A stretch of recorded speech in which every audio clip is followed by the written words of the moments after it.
looks straight. Nope, it's not straight. Damn, you stand up straight, hey, Does that look straight? Yeah, it looks straight. Ichima. Did I hear that song in the book? No. Oh! Underwater yeah. squat. This Korean guy stops, he's like, pose. This is history. And we all stopped. And we all stopped and we had to take a picture. Like, he was dead ass serious when he said, this is history. Hello. Welcome to Chelssology. This is my friend, Chad. Poppin'. He's from Toronto and he's here visiting me in South Korea. We're just gonna talk about expectation versus reality. So what you expected coming to Korea as a black male versus what you've actually experienced being here so far. I hope you guys enjoy. Give it a thumbs up if you like it. And yeah, I live in Busan, which is more of like a conservative area here. So it might be a little different than people who live in, let's say, Seoul. I expected, I guess, them to be a lot more shocked at me, really and truly. Like, I didn't expect them to be so inclusive and so, I guess, outgoing, you know? Yeah. I thought everyone was gonna be just looking at me and it's like, oh, you know what I mean? Like, and I do feel like I'm kind of like the black sheep, no pun intended, sometimes when I'm walking in the street. People are telling me, like, you know, be careful. They're telling me that, like, you know, people are gonna look at you, you know, so yeah. Just make sure you're okay with that. And so I guess they're just more exposed. Now they're being more exposed because there's a lot of, I wouldn't say a lot of foreigners, but there's an expat community. So yeah, my expectation was that I could like be a superstar and that's obviously not happening, but yeah. Reality. I hear you. Reality. Is that not like... No, I didn't say that. I just said I hear you. All I said was that I hear you. I understand. No, because I know when you say I hear you, you're like, A, either judging what I'm saying or B, just agreeing. Like, it's never just straight. No. Half the time they'll say I hear you and it's just for me to shut up because I talk to No. That's not true. When I say I hear you, I say it to my friends. I say when I hear you, I understand. I get where you're coming from. So I hear you. That's what it means. Moving on. You're cool over here, man. Like, people are cool. As I said, they're inclusive, went to the club, they're giving a shot.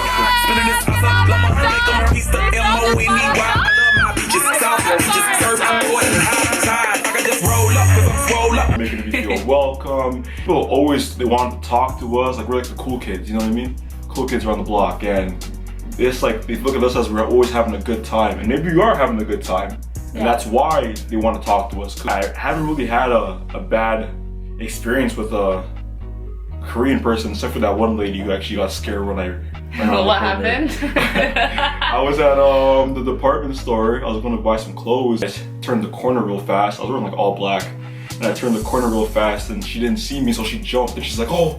She's like, oh. And then, yeah, I'm like, sorry. She's like, no, it's okay. And then that was it, right? At one of the like lounges that we went to, this one Korean guy, like, he was basically talking to me to get to homeboy. Like, he was trying to get to Chad. Basketball superstars, that one, Dwight Howard. And I'm like, Dwight Howard. And then I'm like, what? Like, what is this guy talking about? And he had to like justify himself. He was like, not gay, not gay. And I'm like, oh, like, it's okay if you're gay. Howard. Oh, yeah? Dwight Howard. That is so funny. Yeah. He's saying Chad looks like Dwight Howard. I like his musical. He's what? I like his musical, yes. Like this. Oh. Dwight Howard. Dwight Howard? Dwight Howard? What up, Dwight Howard? I like it. And another guy on the subway called you handsome. Yeah, he did. So, two guys in Korea called me handsome. You know, I think that's a pretty good sign. What was the second one? Handsome. This guy just stops us, is like, hi. We're like, hi. And he was just like, you're very handsome. And he gave me a high five. And he gave you a high five. And then there's me there that's getting like no attention at all. Like he didn't even say hi to me. He just looked straight in Chad's eyes. But like, I'd be jealous because you know they like me. yeah, but they thought he was handsome, whatever. I was with my other friend Shree, another tall black guy, and one Korean guy goes up to him and was like, my nigga. Well, you know, for me, I would say, what? like in his defense, maybe he's trying to fit in. You know what I mean? Like, I don't take offense to when everyone says that, because if we say that amongst ourselves and they don't know because they don't see us every single day, it's not like we're in Toronto where like there's a bunch of Koreans and Asians and blacks and whites and Hispanics, and what they see is on TV and they see all the black people saying my nigga. Like rap and stuff. Maybe he's just like, yo, that's a cool thing to say. Maybe he's just like, okay, I want to talk to this guy. Maybe that's the way to approach him. He's my nigga. Because I'll say that to him, right? You're my nigga. So I look at it as like, I don't know. A word of endearment or a term of endearment? I use it like that sometimes. Yeah, but that's a whole nother like discussion on its own, because personally, I don't think that us as black people should be calling each other that. It's like we're legitimizing the term and we're giving people the ability to just throw it out there. I hear you. I disagree, you know? It has negative connotations. It all depends on how you use it. So I feel like I know when someone's saying it in a way where it's like degrading to me, or when someone's actually saying it because he's trying to fit in or he's actually cool with me. So I have people that aren't black that call me my nigga, and I say to them, you're my niggas, because they're my niggas. Shout out to my niggas, you know who you are. But yeah, and I think the word has empowerment. I feel like you choose to put the power in it. So it all depends. He obviously didn't mean it in a bad way. This guy was like obsessed with Sharif, but it's awkward, you know? It is awkward. Yeah. And again, in the other video, Black in Korea, we're talking about beauty standards and the perception of beauty here in Korea. And I was saying they really value fairer skin. The lighter you are, the more beautiful you are. But my understanding has changed since that video, at least, because I've like noticed that they really value like the darker skin complexion. Maybe I wouldn't say value, but like they admire it. Perception's changing. I can't generalize like Koreans in general and say like they all admire fairer skin, but it obviously depends on who you interact with and who you meet. And yeah, they think Chad's handsome, they think Shree's handsome, they think. And it's not just the guys, the girls do too. I'll put that out there. I'll put that out there. Yes, they like darker skin. What about the music? I did not expect to hear Meek Mill in the club. I did not, like I'm a Meek Mill fan, like, so I did not expect to hear Meek Mill in the club. Yeah. Rick Ross in the club.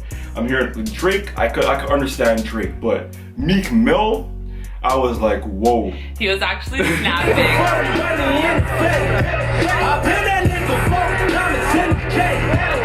They're singing the songs and they're trying to dance with us.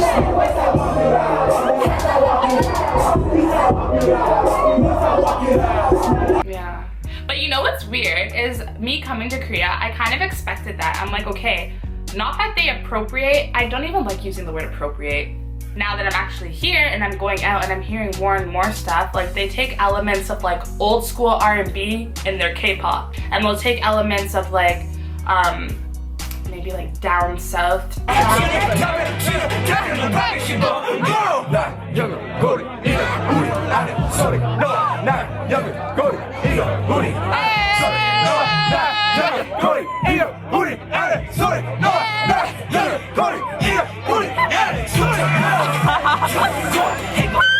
I really like to take things from like black culture and put it in, not only in their music, in their fashion. Randomly, when we went out to Samyeon and we went to a hat store, there's this hat that said Black American, and it was like almost like a cartoon figure of like, I guess, a black male on the hat.